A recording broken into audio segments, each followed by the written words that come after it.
with the Wyoming Farm Bureau Federation. My colleague Brett Moline is off today, so I'll be presenting the legislative update for February 11th. This week we saw a lot of bills that were in the House move over to the Senate, and from the Senate to the House. And a couple of bills that we haven't talked about were debated rather heavily this week. One of the bills, House Bill 207, deals with the ability of employers to restrict private guns in private vehicles.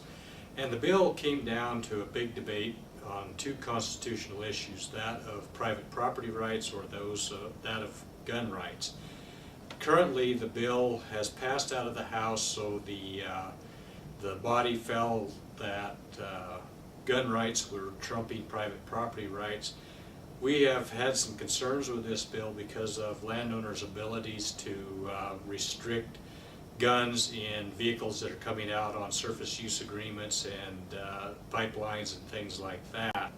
If the bill goes through the Senate, we will probably be working with some attorneys and others on how to advise landowners when they are developing surface use agreements on how best to protect their private properties. Another bill that received a lot of debate was House Bill 156. This is the bill that would sell state-owned parcels of land in Teton Park to the federal government. And there was a lot of debate on that. Part of the debate centered around how the federal government and the state negotiated. There were several members of the Senate who were critical of the negotiators, that they didn't negotiate trying to trade land. Some of them felt that perhaps the state shouldn't sell the land, and there was a constitutional issue regarding the ability of the state to sell land to the federal government without first putting it up for auction as the Constitution required.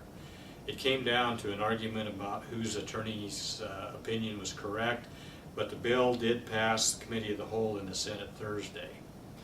Another bill that we've been working on and that haven't seen much movement on it is House Bill 152. This is the bill that would repeal the ability of the Environmental Quality Act, or the Environmental Quality Council rather, to designate lands as very rare or uncommon.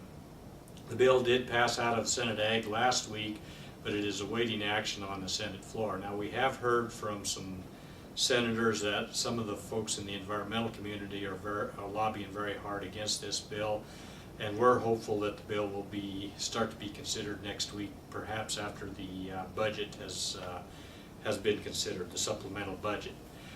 Another bill is Senate File 9, and that deals with the economic analysis. Of course, this is a bill that we've been pushing very hard with Farm Bureau. The bill did pass out of the House Ag Committee on last Tuesday. It went to the House Revenue Committee, or the House Appropriations Committee, and that committee debated it heavily, but right now it looks like the bill is going through with the appropriations intact as it came out of the Senate. The House Appropriations Committee did change the way the money came from, or where the money came from. It was supposed to come out of the general fund, and they recommended that it come out of the Federal Natural Policy Resource Account, or FNRPA account. The governor's office, I think, is looking at this to see just what the impact will be on that account, and perhaps we will see efforts to, again, move that money back into, or to come out of the general fund. Next week we're going to have some bills up in the House Ag Committee. There's going to be Senate File 65, which deals with updating the animal drug laws, taking out some of the archaic provisions. That's going to be in House Ag on Tuesday morning. Senate File 58 is going to be considered, and that's the landowner right for wind energy.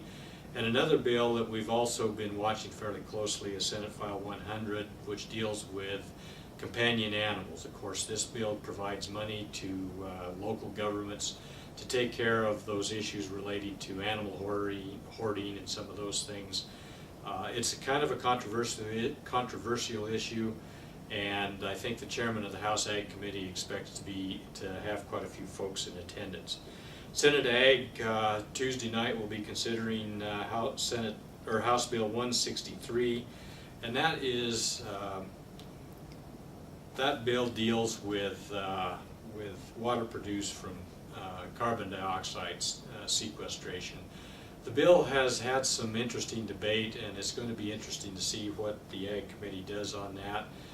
I think probably there will be efforts to pass that out, but there are several folks that are concerned about the change in the water law. The 14th of February begins the legislative meeting for the Wyoming Farm Bureau Federation. Governor Meade is going to address our members, as well as the chairman of the House Ag Committee and the Senate Ag Committee. We'd encourage folks to come down that are Farm Bureau members and attend that meeting. We look forward to visiting with you next week. Thank you.